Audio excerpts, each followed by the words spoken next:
Hi everyone, welcome to our Narcissistic-Codependent Society. I'm Steve Cooper, and with me today is Kim Cooper. Last week we spoke about how there can be a narcissistic occupational hazard with some religious leaders if they start to feel that their position puts them above the law. Today's show we talk about codependence and religion, and my oh my, is this a big one, Steve? It's pretty exciting. We're going to really dive into it. It's a big show that we've got planned today, so hold on tight. The most exciting thing about this, Kim, is that we are going to really analyse some serious issues that have come up since our last show. And one of the most serious issues I'd like to talk about straight away is when I mentioned that there can be a hazard in leaders in religious organisations becoming narcissistic and feeling above the law. That sets up a whole system where our children can become very vulnerable and where it can set off a system of having an endless supply of grovelling, needy devotees, which is unhealthy, which is very narcissistic codependent. Yeah, the narcissistic codependent sort of system, if you will, whether it's operational in a religious environment or a family environment, really does leave the most vulnerable members of that organization very vulnerable, as you say, and open to exploitation, which unfortunately we have seen reports of in religious organizations and institutions. And I think it is important that this is discussed and that we talk about this out in the open, how it happens, why it happens, what is this pattern of behavior that we can fall into and operate from that makes this so prevalent and too prevalent and happen too often. And hopefully by the end of today's show, you may come to understand how this idea of codependence and religion is just so vast. It goes right back in history.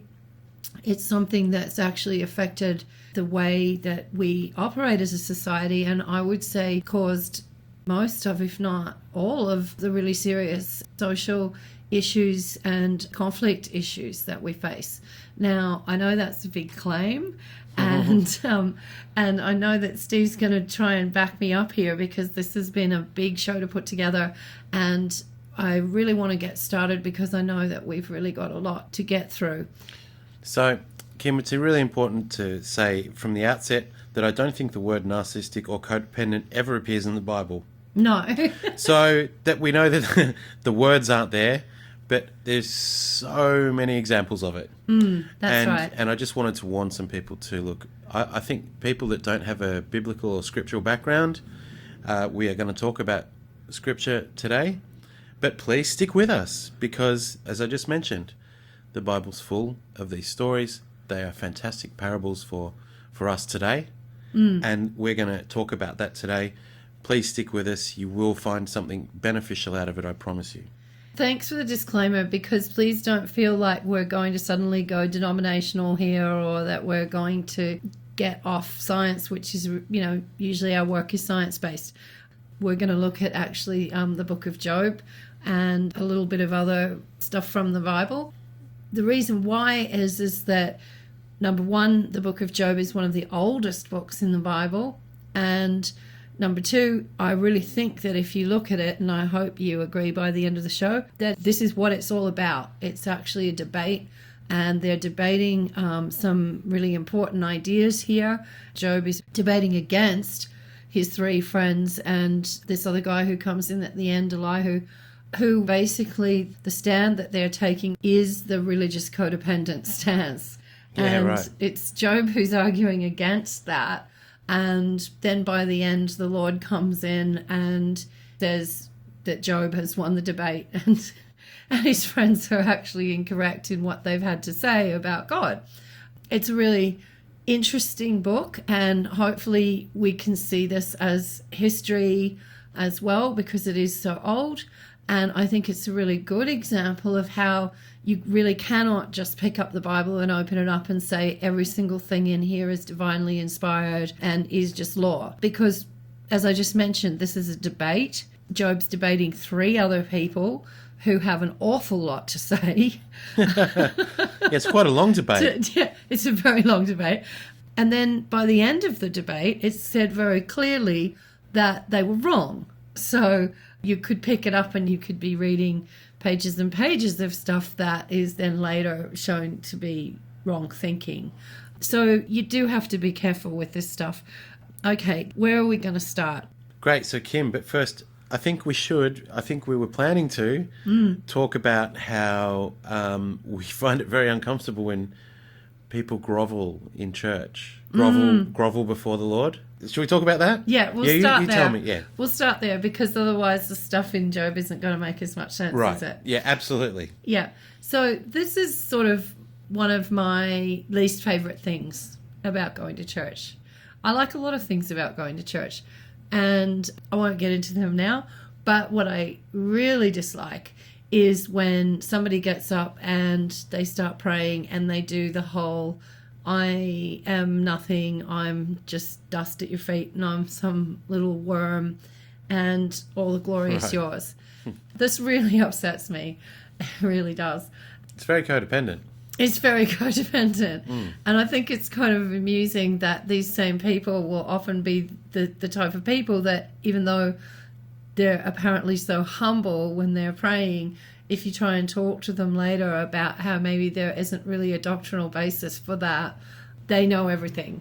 And they got it all covered, and they're actually not really interested in anybody else's ideas.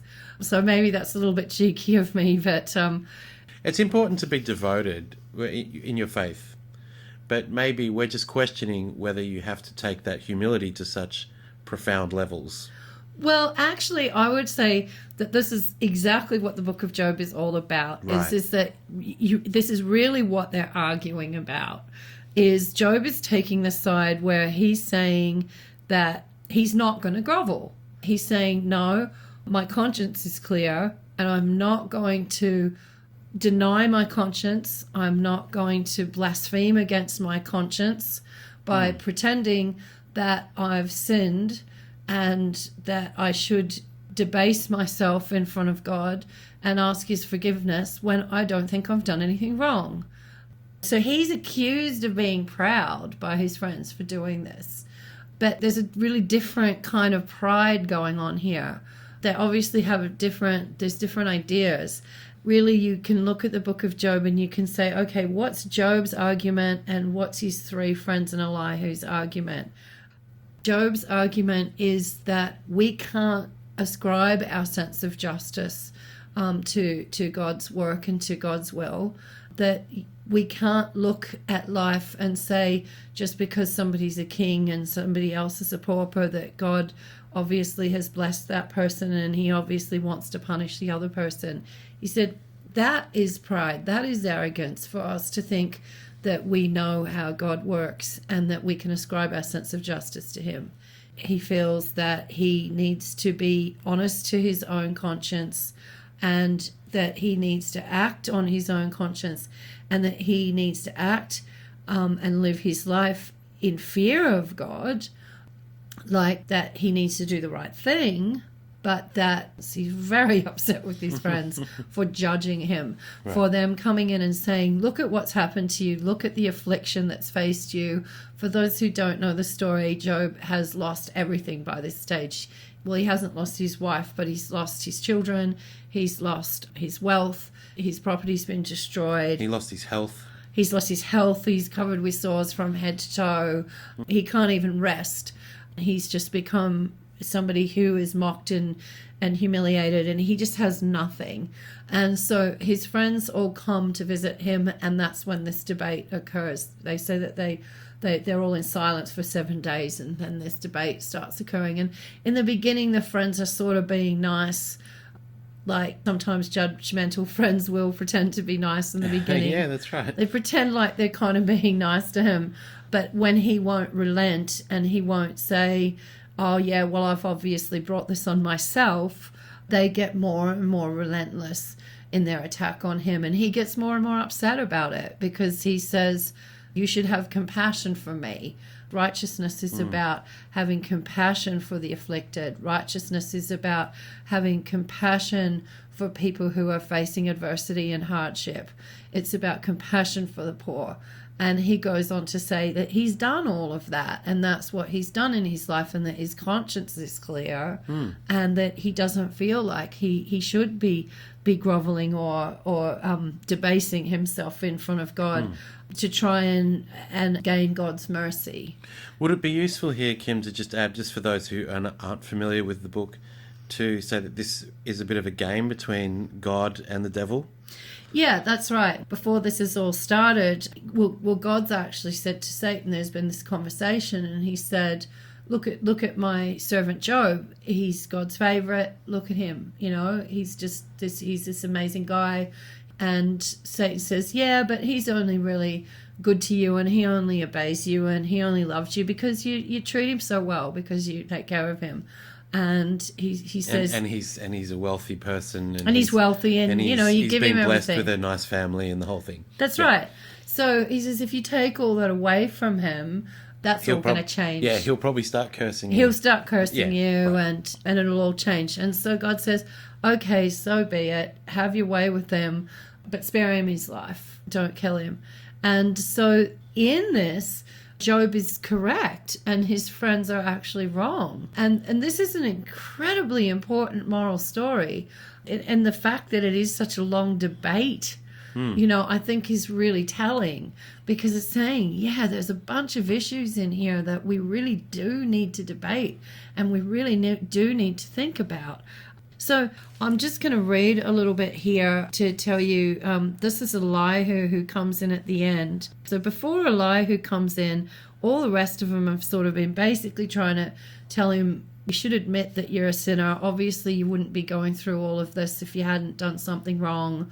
Just go and debase yourself and grovel to God, and then everything will be fine. Right. And they're really upset with him because he keeps saying, no, I'm righteous and I'm going to stand by my integrity.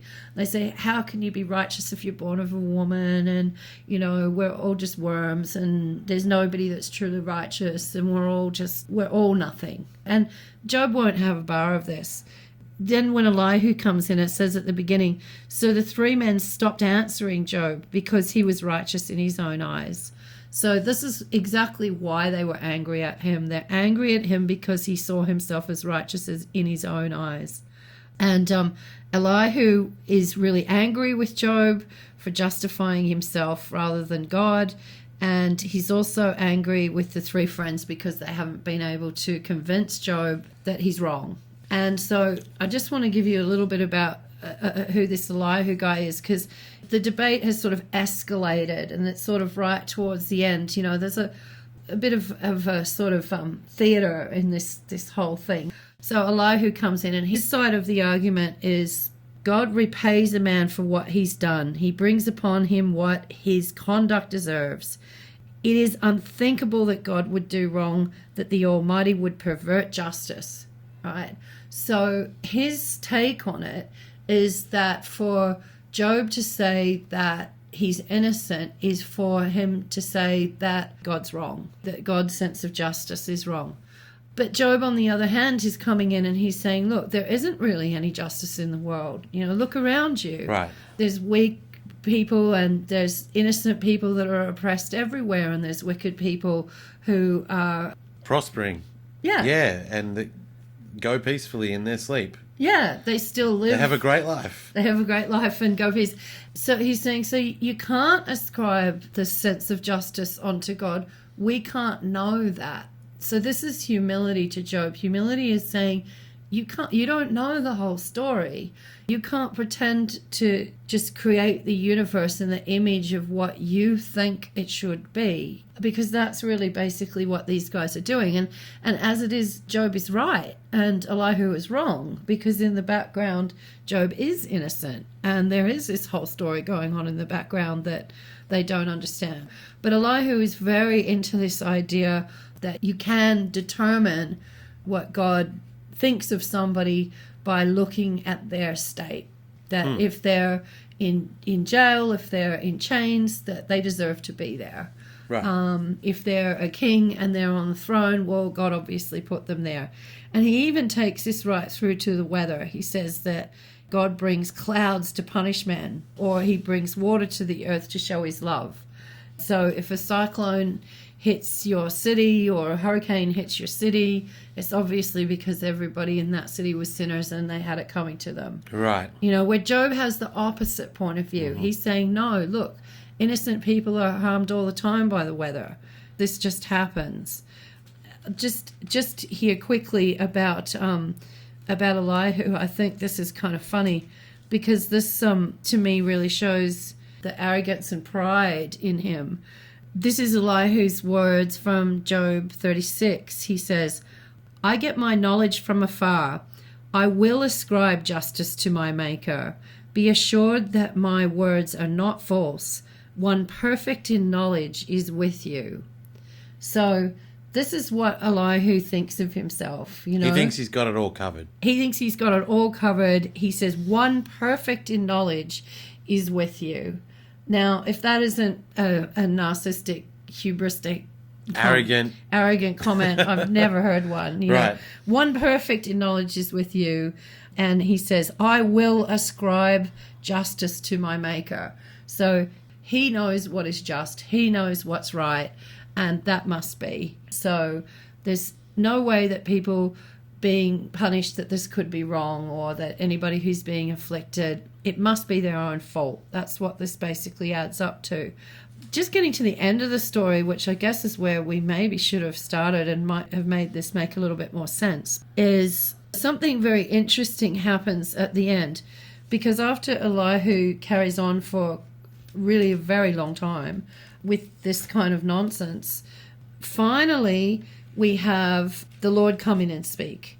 And the Lord, it's kind of like the way when I say it's a bit like a play, you really kind of get the sense that it's just how bad it's got with Elihu's arrogance and with his hubris and whatever, that finally, for the first time in the whole sort of play, the Lord has to speak up.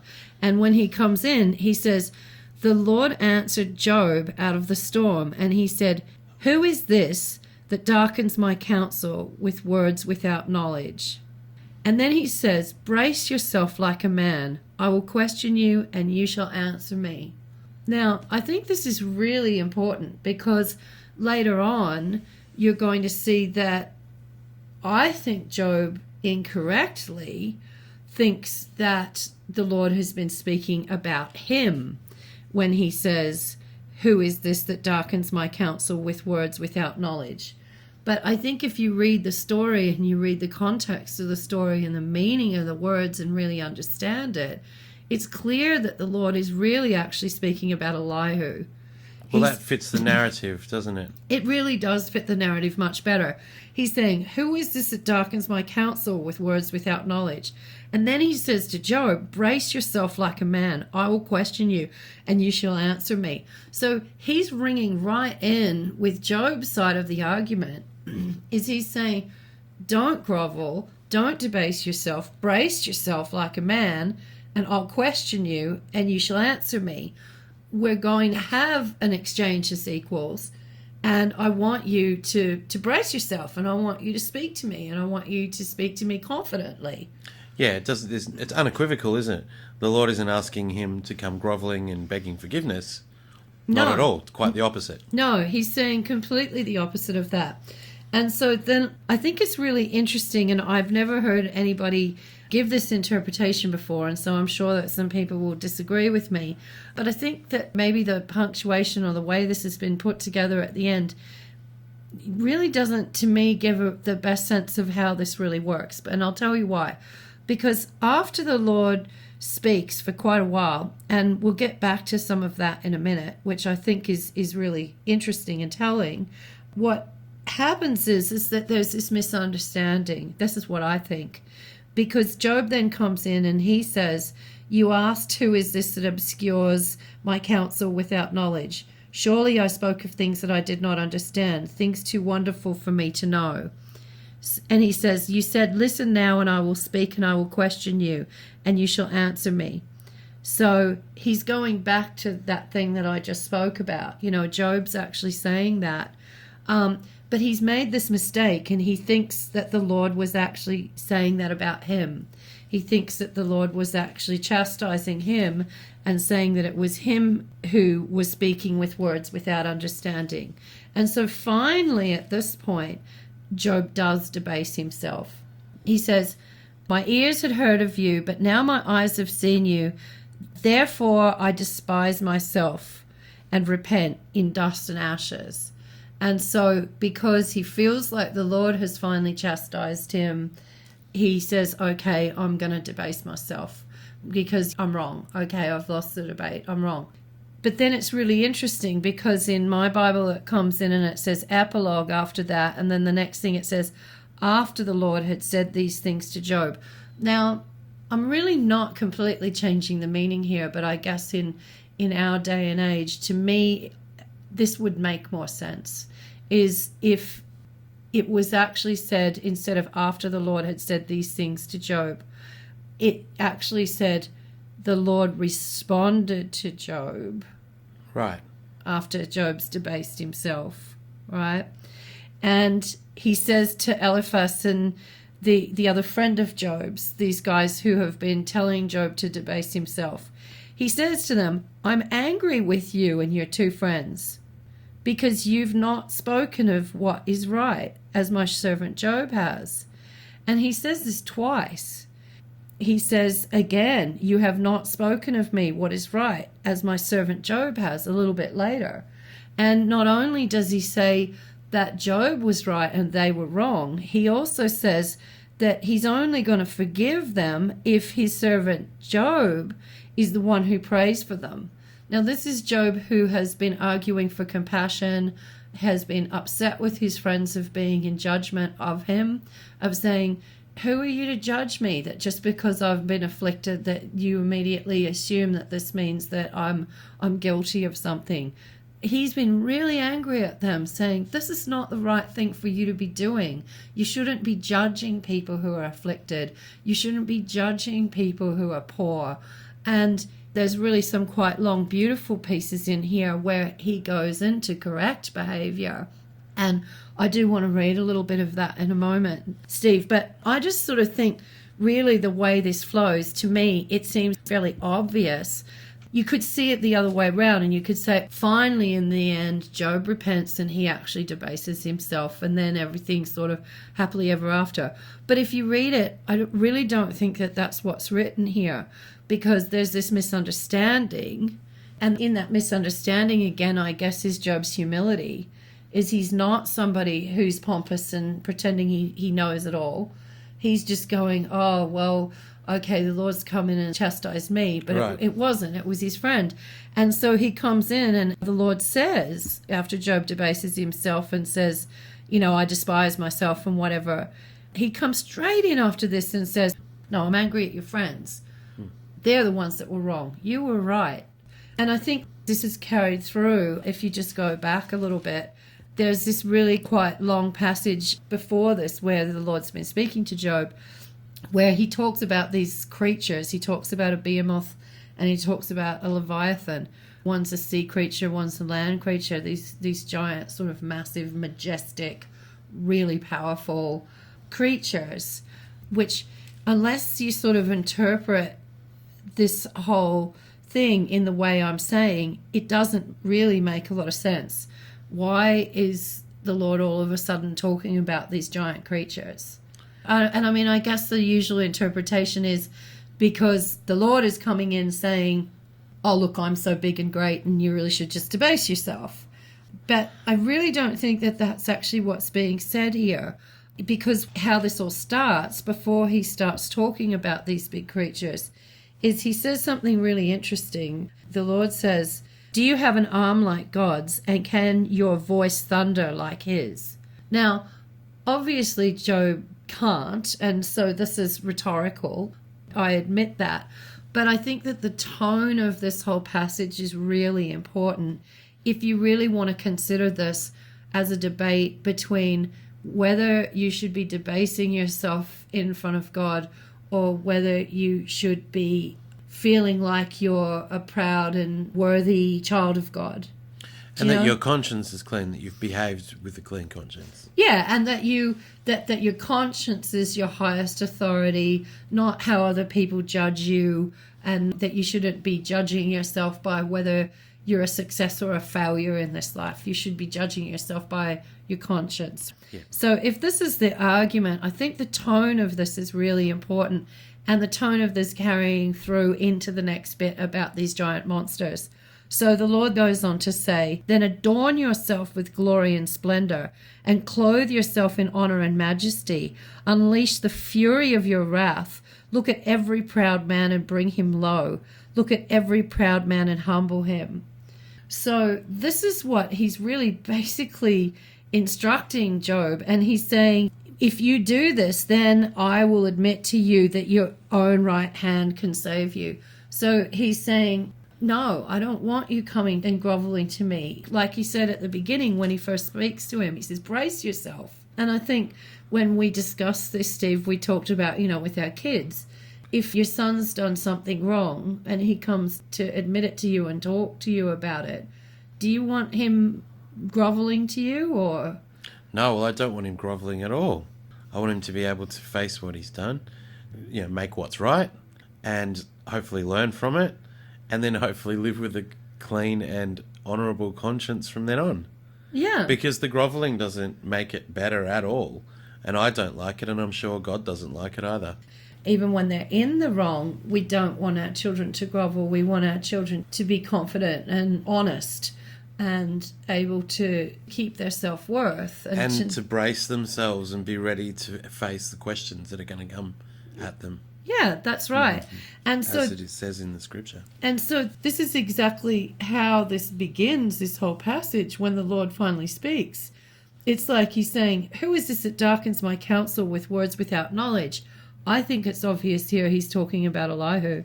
But then he says to Job, brace yourself like a man and I will question you and you shall answer me. So this tone is really important because this carries through this, this is really big words. Unleash the fury of your wrath. Look at every proud man and bring him low. Look at every proud man and humble him. And then he goes on to talk about the behemoth and the Leviathan. And he ends that whole segment by actually describing the Leviathan as saying, nothing on earth is his equal. A creature without fear. He looks down on all that are haughty. He is king over all that are proud. Wow. So he's describing this creature that is not going to be intimidated and is not going to be debased and is not going to have his worth demeaned by people who want to judge him, by people who are proud and haughty and arrogant, which is obviously what these other people like Elihu have been. So I think that there's something instructional here. And I think that this is really clear when you see it at the very beginning, before he starts speaking about the behemoth and the Leviathan. What he says is, look at the behemoth, which I made along with you. Right. He says, can you put a cord through his nose or pierce his jaw with a hook? Will he keep begging you for mercy? Will he speak to you with gentle words? Will he make an agreement with you for you to take him as your slave for life? Can you make a pet of him like a bird or put him on a leash for your girls? Will traders barter for him? Will they divide him up among the merchants? He's saying, no, he will not do any of these things. And neither should you. And neither should you. And he's saying that Job has been right in standing proud and not allowing these people to convince him that he should debase himself. And he even goes further and he says about the behemoth, if you lay a hand on him, you'll remember the struggle and you'll never do it again. And he ends this by saying, who has a claim against me that I must pay? Everything under the heavens belongs to me. He's saying to Elihu, who are you to ascribe your sense of justice on me? You don't know the story of what's gone on. You don't understand what's happening here. And I think once you understand that this is what they're arguing about, that whole passage about these great big creatures that otherwise sort of just seems to go on forever and be very heavy-handed if it's just God saying, look, I'm so great because I made these creatures, and so you should debase yourself in front of me. It's extremely heavy-handed, if you want to take it in that context. But if you suddenly understand that he's actually instructing Job, as you just said, Steve, it's not heavy-handed, it's not long-winded at all. He's really supporting Job, and he's saying, come on, stand up.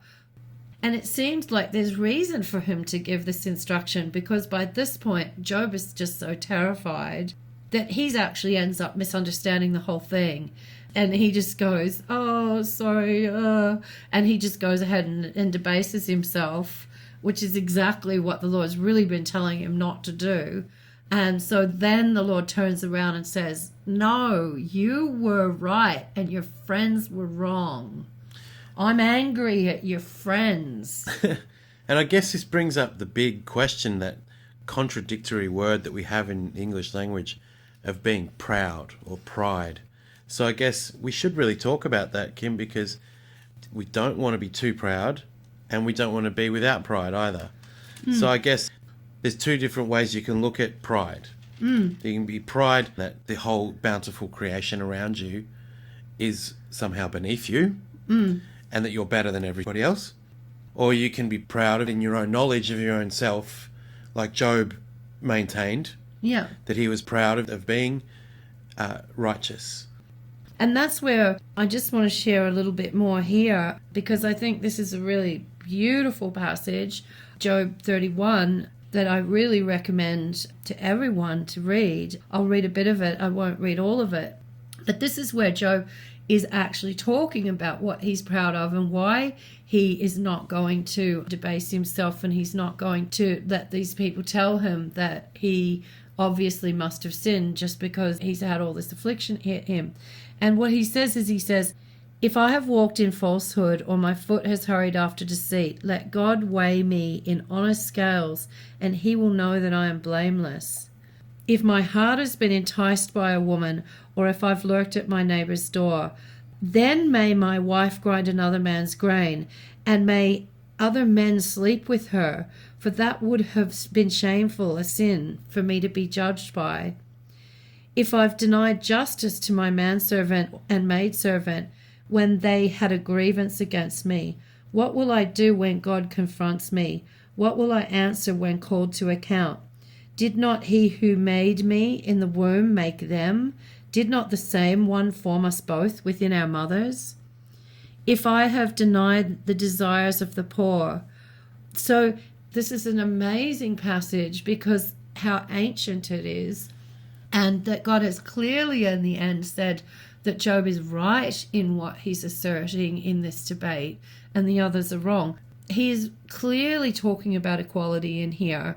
He's talking about his wife, that her loyalty to him and her faithfulness to him isn't just dependent on him having this sort of, I'm the man of the house and you just have to obey me and be subservient to me no matter how I behave. He hasn't got that attitude at all. He said completely the opposite. He says, if my heart's been enticed by a woman, or if I've lurked at my neighbor's door, then may my wife grind another man's grain, and may other men sleep with her. For that would have been shameful, a sin for which I should be judged.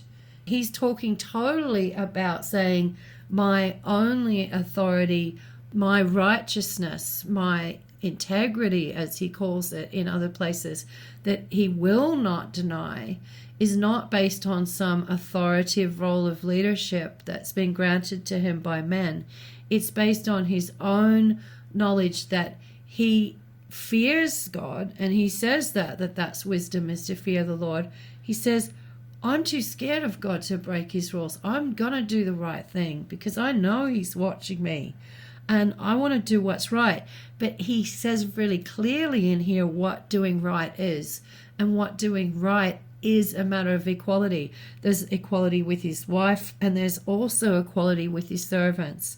He says something amazing here. He says about his servants that if I have denied justice to my manservant or maidservants when they've had a grievance against me.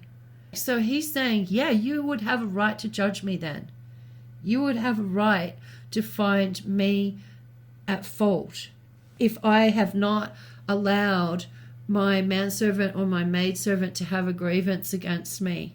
And he's gone even further to say that the reason why this is right is because he says, did not he who made me in the womb make them also? Did not the same one form us both within our mothers? So he's clearly saying we're equals. I haven't put myself above anybody else. I've shown compassion, and it goes on, and I really suggest that you read it, because all of it is really just very uplifting and astounding stuff. If I've put my trust in gold, or said to pure gold, you are my security. He's saying if I've done those things, then yes, you've got a right to accuse me. But I haven't done those things. I've followed my conscience. I haven't put myself above other people.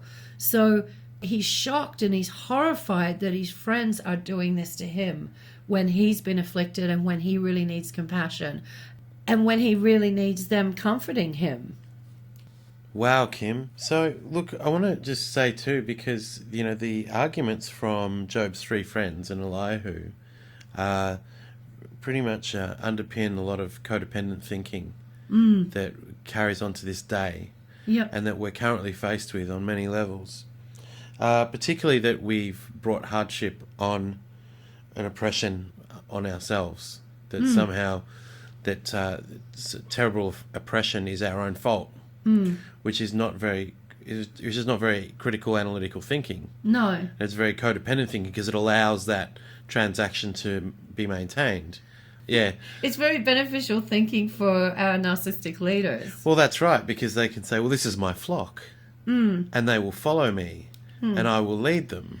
Well, and they can also say that they are in this position because God obviously put them there. And for you to say otherwise is arrogance, because then you're saying that God is wrong. Right. Where Job was saying the opposite. He was saying, we don't see justice on this planet. We often see situations where there's injustice. Our job is not to judge this. Our job is to have compassion for the people who are suffering, to have compassion for the afflicted. Our job is to actually look and protect ourselves. And as God says in that amazing line of actually saying to humble and bring down the people who we see as being proud. And so this really goes completely against the codependent religious idea of Job's friends, which is maintain the status quo. The person wouldn't be in a position of power unless God had ordained that. The person wouldn't be suffering and wouldn't be in jail or wouldn't be being oppressed unless that was actually God's will. And so I think the story of Job is an amazing story because it's there to show us, hey, this isn't always the case. You don't know what's going on behind the scenes. There might be a lot more to this than what you realize. And really, pride and arrogance is you thinking that you can ascribe your ideals of justice onto what's happening around you and judge people because of that. Yeah, and I'm not sure who it's attributed to, but I think that quote there, but for the grace of God go I, is kind of a later incarnation. I'm not sure if that's a biblical quote or if it's something else, but that's really important too, because it's we can't tell. We don't know. That person off in jail could have been me. Yeah. And it was only through God's grace that it isn't me. In the book of James, it actually says that the religion that our Father accepts as pure and faultless is this: to look after orphans and widows in their distress and to keep oneself from being polluted by the world. Wow. So this is religion. Religion is actually about us having compassion, about us having empathy. And it really doesn't matter whether you're looking at a Christian tradition or any religious order, these same principles apply. The leaders need to follow the same rules as everyone else. The person who is in the highest level of leadership to the lowest member of the organization needs to have the same rules. Yeah. If there's anybody in the organization who starts feeling like they're above the law, this is where we start getting into the area of a codependent narcissistic system dysfunction, which really does end up leaving the vulnerable members of our society very, very vulnerable. It also creates this situation where the codependent people underneath the leader who thinks they're outside the law, there's an enabling sort of situation that happens where the codependent people will try and prop up the leader who's acting corruptly. Yeah. And that happens all the time. It's happening right now. This is where this codependent religious thinking leads to, because it says, well, you can't really question people in authority, because if you question the narcissistic leader, then you're questioning God's justice. And then they'll tell you that that is you being arrogant and you being proud. Where if you really want to look into the story of Job, it's really been clearly laid out that this is not the case. Pride is thinking that we know everything and we can ascribe that kind of justice system to other people. It's exactly the opposite. There's a biblical foundation for none of us to be narcissistic or codependent. And that we really do need to have courage in facing this. So just to end today, I want to talk about something extremely important. That religious organizations very often in our community end up becoming the place where people who have become victims of our narcissistic and codependent society go for refuge, go for support, go for help. Now, it doesn't matter whether it's people who are subjected to domestic violence at home, whether they may be in a home environment where they're being financially exploited, where they're being sexually exploited, where there's emotional abuse going on, where they're being denigrated or put in a situation like Job where people around them are pushing them, saying that they should be denigrating themselves and that for them to follow their own conscience or their own beliefs is in some way them being proud. I think this in itself is abuse. It's very often our religious organizations where people turn to for help. And so I guess this show, in a sense, is a bit of an appeal right across the board to not just Christian, but any religious organizations to really look at your own system and look to see whether you have this codependence and whether you have this narcissism within your own system, and to have the courage to address it. Now, we've got some points here, Steve. Would you like to help with this? I know I've taken over this show quite a lot, sorry. Not a problem. It's been fascinating. So, Kim, some of the points we've come up with in terms of our advice to religious organisations is to really examine and make sure that all of the resources, and that includes time, attention, affection, not just money, but that's all distributed equally amongst everybody in the household or the church group or whatever it is, that's really a central focus for whoever's leading in that person in leadership role, is ensuring that everybody gets a fair go. And that the whole congregation and household also has an eye on that, and that you have systems in place within your household or within your organization, and that they feel like they can voice complaints if they don't feel like those resources are being shared. That's right, and they feel like they have a bit of ownership of it as well, that they feel involved and engaged completely. And Kim, humility, like we saw in the book of Job, is not just about grovelling. It's very important that... Well, it's not about grovelling at all. Well, it's not about grovelling at all. That's good.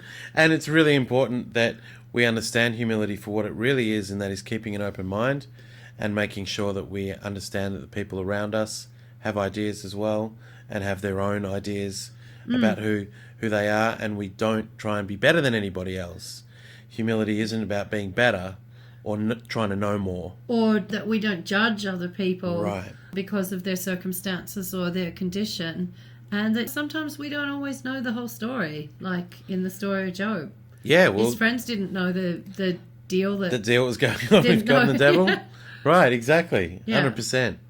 Also, the other bit of advice that we'd like to offer is that be true to your own conscience. tune into it.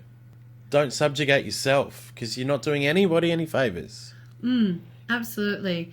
And we have a lot of resources and materials, particularly in my masterclass, about learning to access inner wisdom in yourself. Your conscience is something that isn't going to hunt you down. It's something that actually you need to work on finding and listening to and putting your plans to, if you want to live a life where you feel good about yourself and where you really know that you're honoring the fact that you are a beloved child of God.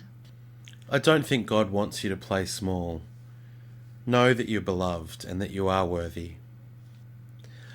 Speaking of the leadership in church again, in that context, Kim, really importantly in a group environment, particularly in a church, if you know that there are members hiding money transactions, or they're hiding vices, or they're any exploitative behaviour, it's really important that you tell them that you know that it's going on, and that what they're doing is wrong. They really need to be told. That's your role, and these people need to be demoted, and those leadership positions shouldn't be filled by people that are doing that. Yeah. And that's just how it is. We need to work against our corrupt society, like James said. Don't let the world affect you like that. Yeah, don't allow us to be polluted Don't by be the polluted world, by the world. by the That's world's right. corruption. That's right. We have to be on guard about this, and whether it's within our churches or whether it's reported to the churches happening at home, we can't be scared. We can't play this codependent role that says, well, we can't question our leaders. If they're in a role of leadership, it must be God's will that they're there, and it's not for me to question them because that would be me being proud. No, that's not it. If someone is doing the wrong thing, whether it's in a family and it's reported to you at church that someone comes for help, they need to be treated the same way from the highest to the lowest members, just the same way that resources need to be distributed equally. Just because that person may be a leader of the church, if it's discovered that they are embezzling money, if it's discovered that they're exploiting someone, if it's discovered that they're hiding vice, this person needs to be humbled. This is what God is talking about. This is what the Lord is talking about to Job at the end of this story, is that we need to let our wrath pour out against these people. We need these people to be humbled.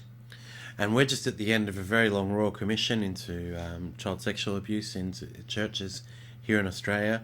And a lot of codependent behaviour has been broken through that. And it's been difficult to get witnesses to come forward, but they have. And there's been some success, and I'm sure there's been a lot of trauma associated with people having to relive it all. But those codependent patterns have been broken because enough people got the courage to say, no, we're going to pull this down. We're going to pull the curtain across. And it wasn't easy. And I know that there's a lot of people that deserve a lot of credit for getting that happening here in Australia.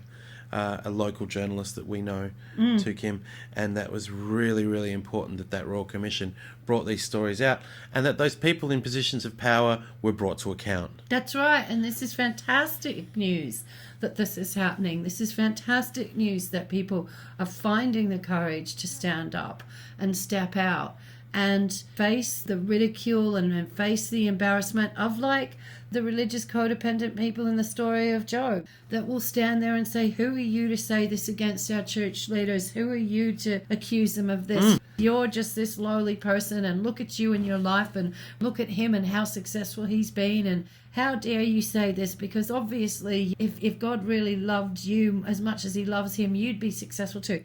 This is what we're up against. This is what the story of Job is about. It's saying, no, this is wrong. Yeah. This is not right thinking. It's not for us to be judging how much God favors anyone. It's our role to be following our conscience and showing empathy and compassion for everyone, from the highest to the lowest. And we're given that really, really clearly. And I think it's really easy for church leaders to fall into a pattern, again, where there's a term that gets thrown around a lot lately, and it's called poor choices. So it's very easy for people in leadership positions in churches to say, oh, these people, this particular segment of society, have made poor choices in their life. They've made poor choices, so we're going to put them over there. So that's judgmental. And people in that leadership position who can become very judgmental need to be told by the other people in this church group. Yeah. Say, look, you need to be humbled. Yeah, this is not okay. This is not okay. This is not how we are to be behaving. No. We're not the judge of people. It's the opposite. That if somebody's afflicted, if somebody's oppressed, if somebody's facing destitution, if somebody's facing hardship, we need to be comforting. We need to be understanding. We need to be offering assistance. We need to be offering compassion and empathy. This is what we need to be doing, not being upholders of the status quo. And those looking for help really need compassion and without judgment. Somebody who's finally got the courage to come and ask for help, whether they're being victimized at home, whether there's domestic violence, whether there's drug and alcohol issues, whether there's other kinds of major conflict and crisis happening in their life. If those people that are suffering that and are victims of that have got the courage to come and ask for help, it's so important for us to find the courage to offer that help without judgment. Kim and I have spent many, many years helping people in those situations, and it's very difficult, but you have to find the courage to say, yes, we know that it's taken courage on your end to reach out, and we'll honor that, and we will not judge you for being in that situation. Yes, we have some resources, but no, we will not judge you. This is where this really dangerous thinking can come in. Oh, this person's just no one. They're probably just making it up.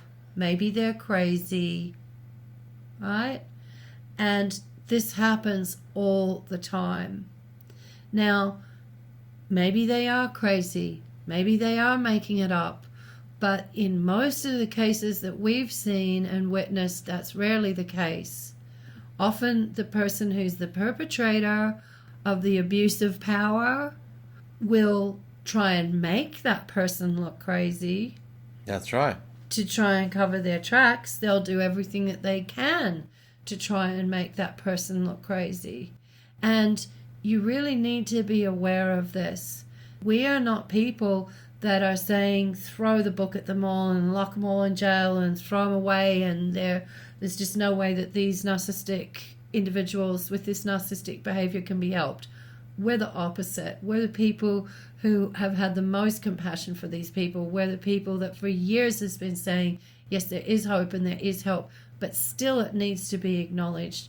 And because this is a system dysfunction, and the only way for it to change is for the rest of us to stop acting so codependently and to find the courage to ask the questions that need to be asked, to look into allegations that are made against our leaders that may not be doing the right thing, and the courage to address this and humble these people to what's appropriate.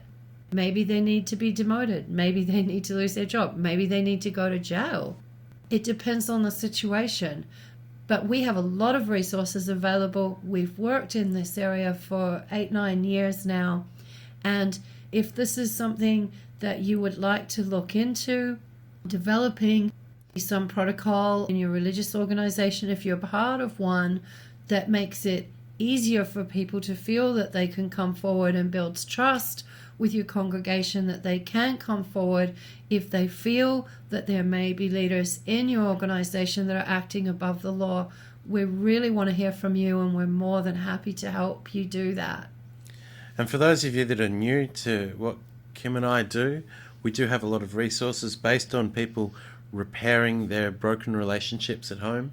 And we have books, audios, we have membership sites, we have online support groups. We have so many resources available. And if you like what we've been talking about today, we could really use your help sharing Our Narcissistic-Codependent Society.